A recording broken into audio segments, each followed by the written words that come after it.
Be ready. 15 seconds.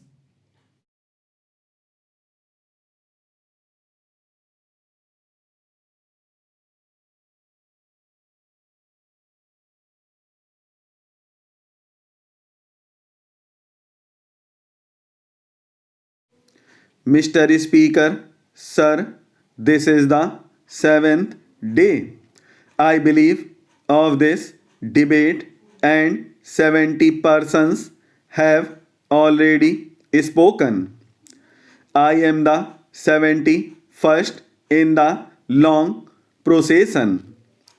I have been hesitating whether I should take up the time of this house in this marathon race. I might straight away say that I am not greatly interested where a particular state boundary is situated, and I find it very difficult to get passionate or excited about it. I have my preferences naturally, but it does not make much difference to me where the internal boundary of a state is drawn.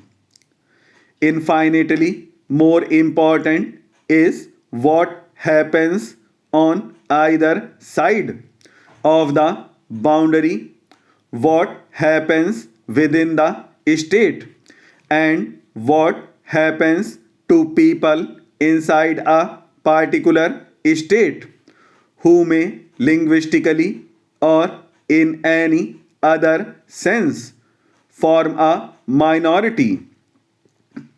Once we lay down these basic principles correctly and act up to them, then the vast number of problems and difficulties and legitimate grievances that arise will automatically disappear. I may tell the House that I am not speaking specifically in my capacity as Prime Minister or on behalf of government, and I am not going to make any EPO making pronouncement. We in government have been considering this report and other matters that flow from it for the last many weeks, and we shall continue to consider them till we come up to this house with our recommendations. Therefore, it will not be proper for me or for any other member of government to speak in any tone of finality about this matter, but I may give expression to my own inclinations in regard to the recommendations of the report and the other suggestions that have been made.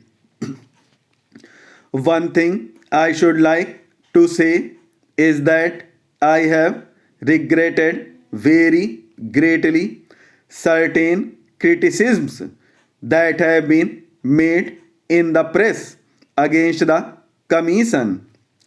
One can criticize the Commission's recommendations, of course, but to bring a charge of unfairness is itself unfair.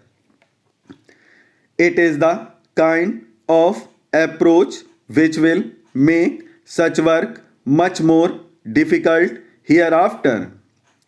We choose eminent men. They take a great deal of trouble and tell us what they think about the problem. We may or may not agree with them, but to attack their fairness is, if I may say so, not only a wrong approach but an indication that one's case is right now very weak. May I also suggest for the consideration of this House that while members here represent their constituencies, they represent something more. Each member is not only a member for this or that area of India, but a member for India as a whole.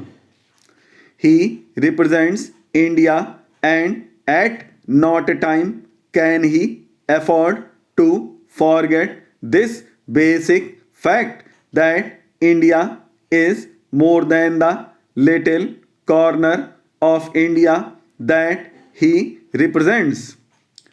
This is more necessary when we have to face certain forces which may be called separatist. People's attention is being diverted to local poaching, state and provincial problems, and they are forgetting the larger problems of India. It has been my good fortune and privilege to travel about India a great deal and often to go abroad. I have had that good fortune perhaps more than most members of this house. As a result, I am constantly compelled to think in larger terms, not only in a national terms, but in international terms. I see the picture of India in that larger context. Perhaps my travel has helped me to see events in the true perspective. As I travel about India, I feel excited by its moving drama. There are, of course, many things I do not like, but it is inspiring to see India moving today as if by the dictates of some preordained fate and destiny towards its goal. I submit to the House that we can see this better if we go abroad and see this country from some distance. There are many people in the wide world who also are beginning to feel the drama and adventure of what is happening. In this, they see how we have got over great problems and great difficulties. It is true that we have been greater problems ahead, but we are judged in the measure in which we have succeeded in the past. We may argue about the boundary of Bihar or Bengal or Orissa. We may regard the question as important, but the word important is a relative word. There may be things which are more important, and we must not lose ourselves in passionate excitement over the boundary of a state. We must take a total view of India. We must, by constitution, convention, or otherwise, guarantee that a person, whether he lives on this side of the border of a state or the other, will have the fullest rights and opportunities of progress according to his own way. That is my approach to this matter. But I feel that this larger outlook is sometimes lost sight of. This should not be done for larger national interest.